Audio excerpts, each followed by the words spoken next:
এবং ভাইরাল আমি কখনোই হতে চাই না কোনো বিষয় নিয়ে। আমি শুধু আমার ফিল্মে কাজ ভালো ভালো কাজ করে দর্শকের মনে এবং আপনাদের সঙ্গে থাকতে চেয়েছিলাম। ভাইরাল উনি বলেছে আপনারা ভুল করলেন ওর সাথে টাকা দিয়ে, কারণ ইনভেস্টার আমি ছিলাম। ও তো বাড়িওয়ালার কাছে আসলে অনেক টাকা বাকি রেখেছে, অনেক কিছু বাকি রেখেছে, এই জন্য বাড়িওয়ালার সাথে ওনার প্রবলেম ছিল।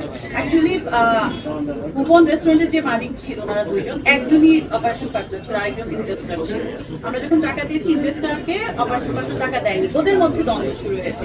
এই জিনিসটাকে পুঁজি করে আসলে ভবনের মালিক এবং ওরা মিলে, ওদের যেহেতু টাকা পয়সার লেনদেনটা হয়ে গেছে, ওদের কিছু বাকি ছিল এবং ওদেরও পাওনা ছিল ওদের কাছে। তো আসলে নতুন কাউকে এভাবে নিয়ে টাকাটা নেওয়ার একটা এখন আমার এটা মানে ফিল হচ্ছে, আগে তো আমি এটা বুঝতে পারিনি আসলে।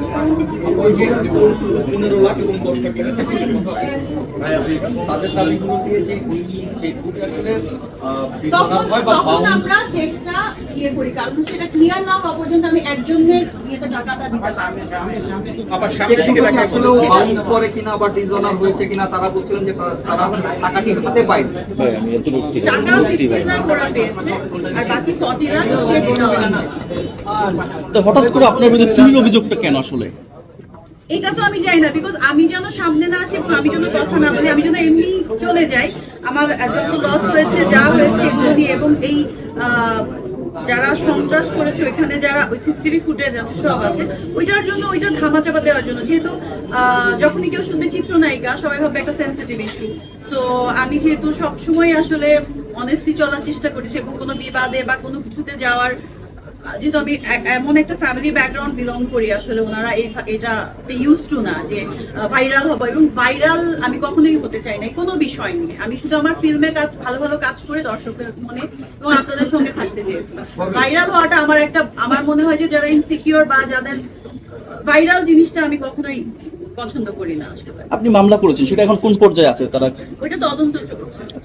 তবে আপনার কাছে আমার প্রশ্ন হচ্ছে যে এত কিছুর মাঝে আপনার বিয়ের একটা খবর গতকালকে কিছু গণমাধ্যমে এসেছে, সেই বিষয়টি একটু সংবাদ এসেছিল আবার সেটা মুছে দেওয়া হয়েছে। আমি বিয়ে করেছি আমি জানি না, এবং কোন ব্যবসায়ী ছিল তো আরো চিনি না। আমি তো এটাই বলছি, যেহেতু আমি চিত্রনায়িকা, আমার এগেনস্টে উল্টাপাল্টা নিউজটা দেয়া এবং মানুষের জন্য এটা এন্টারটেইনিং একটা বিষয়। তো এই জিনিসটাই তারা হাতিয়ার করেছে যে উনি হয়তো ওনার ইমেজের জন্য উল্টাপাল্টা নিউজ করে দিব, উনি সামনে আসবেন না, মূল যে ফ্যাক্ট সেটা নিয়ে আমি সামনে কথা বলবো না। এবং ওনারা কিন্তু বারবারই বলেছে আমরা অমুক দিন বসছি সলভ করে দিচ্ছি, প্রবলেমটা সলভ করে দিচ্ছি, একে ফোন দিচ্ছে ওকে ফোন দিচ্ছে, অনেক ফোন আসছে আমার কাছে।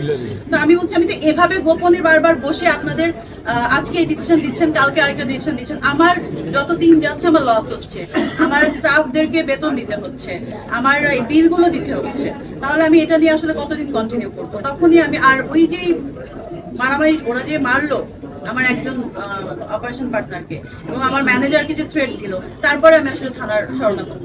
আচ্ছা আপু, আপনি মামলা করেছেন, যেটা বলছেন আপনার বিরুদ্ধে পাল্টা মামলা করা হয়েছে, চুরির অপরাধ হয়েছে, হত্যা মামলা। তো এই বিষয়ে আসলে আপনি কি বলছেন? আমি তো পুরোটা বলে দিচ্ছি, এর থেকে ফেক ফলস নিউজ কিছু হতে পারে না। আমার রেস্টুরেন্ট ভাঙচুর করেছে, আমার লোককে মেরেছে এবং উনি হসপিটালাইজড ছিলেন 2-3 দিন। ওনার মাথায় ব্যথা পেয়েছে, চোখে ব্যথা পেয়েছে, ওনার সিটি স্ক্যান করতে হয়েছে, ওনার ডিফিকাল্ট একটা টাইম পার করেছি আসলে আমি সব দিক থেকেই।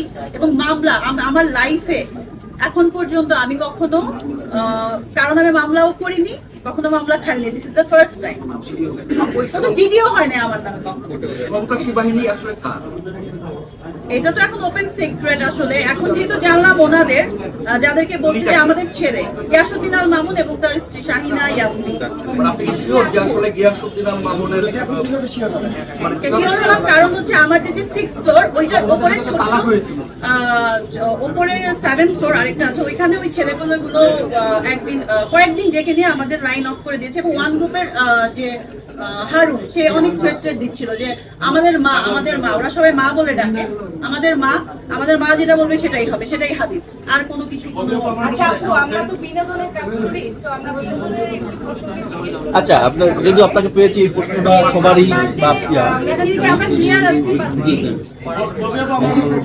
আসলে পরিচালকের সাথে আপনার দ্বন্দ্বটা কি নিয়ে? পরিচালক নিয়ে যে একটা দ্বন্দ্ব খবর আমরা জেনেছি,